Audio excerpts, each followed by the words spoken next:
Hi, I'm Shaun Tomson, and I wanted to talk to you about the most important piece of surfing equipment, and that obviously is the surfboard. So I brought a couple of boards down here with me today.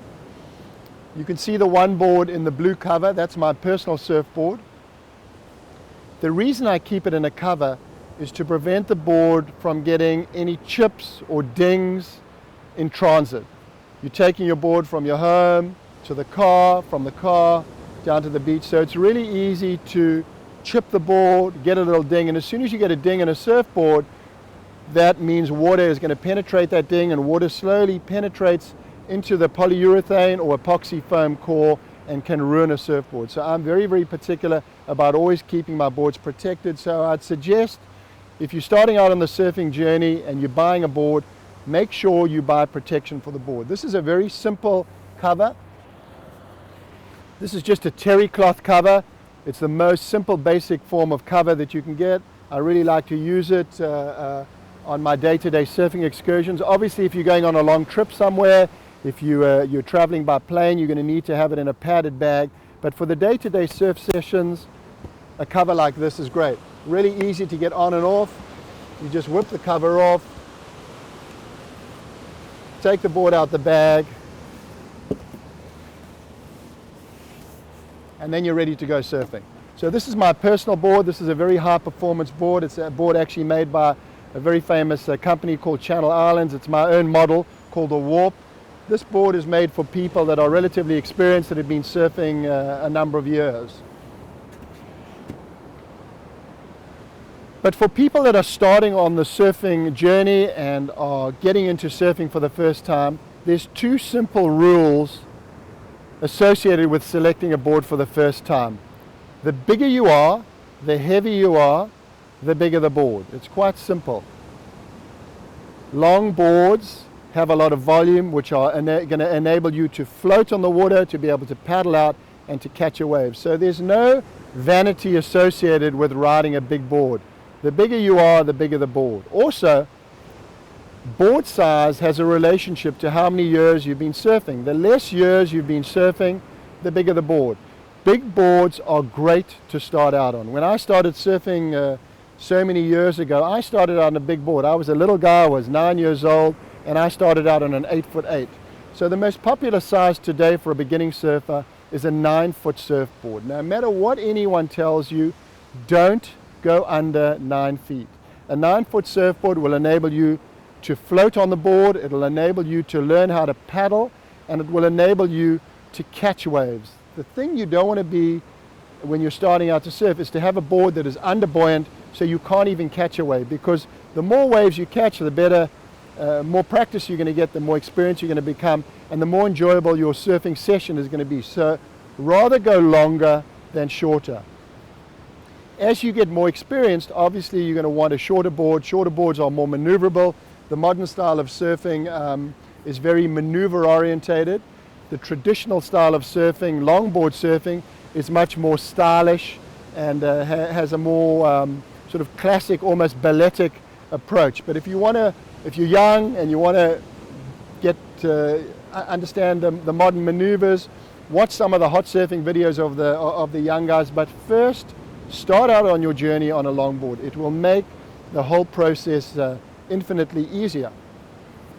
So once you've gone and selected your board, I would suggest, if you're starting out for the first time, go to a surf camp and try the variety of boards that they can have at a surf camp, and then decide on what you want.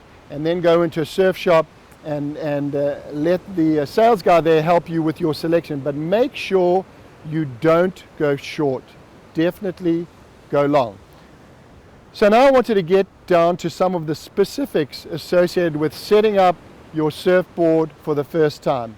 First up, you're going to put on the fins. Like I said to you, it's much better to get a surfboard with removable fins.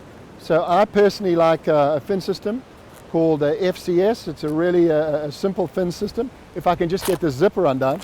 And you keep your fins in a little bag. If you're going to be riding a 3-fin, sometimes longboards only have 1 fin, but it's all the same sort of concept. You'll have your fin, and then you'll have a fin key And the key is what you use to put the fin on, if I can find my key, the fin key. So 3 fins are set up so that you have your center fin, which is foiled both sides. It enables the board and the fin to cut through the water quickly. So usually I like to put this fin on first. So just to set it up, you use your fin screw, you untighten the screw, untighten it fully, one side, untighten it fully the other side, and then you slot in your fin. Really simple. And then you just screw it down. Then if you're riding a 3-fin, 3 fins are set up a little bit differently. They're foiled on the outside, they're flat on the inside. So make sure that when you put the fins in, the flat side is the inside. So that's the easy way to remember it. The flat side is the inside, and you just drop those in and tighten them down. You don't want to tighten them down too hard so that you actually strip the screw, but you've definitely got to tighten them down until you feel the thing crank. Then what I like to do, which is very, very important if you get a new board, this is absolutely vital information, and even some of the best surfers in the world don't do this, and some of the best surfers in the world have had their careers cut short or drastically reduced by not doing this. So this is a very important tip. You get a piece of sandpaper, okay? Now my sandpaper is with my ding repair kit. It's a simple ding repair kit. It's called an instant ding repair kit, and I have my sandpaper with my ding repair kit. And what you do, get the sandpaper, and on the back side of the fin, you make some strokes up and down,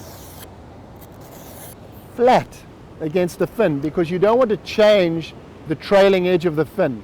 So flat against the fin at a 90-degree angle, you make some strokes up and down to blunt that fin. You need to have that blunted, because if that board comes back at you when you're beginning and hits you, it's going to open you up. So that's really important. As soon as you put the fin on, especially for the first time, make sure it's blunted. And you only need to do it once. Just blunt that fin. Very, very important. So once you've got your fin on, you've got to tighten it down both sides.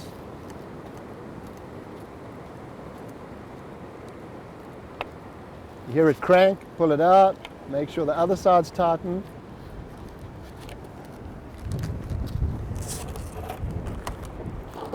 You turn the board over. Because obviously this is the side that you ride on.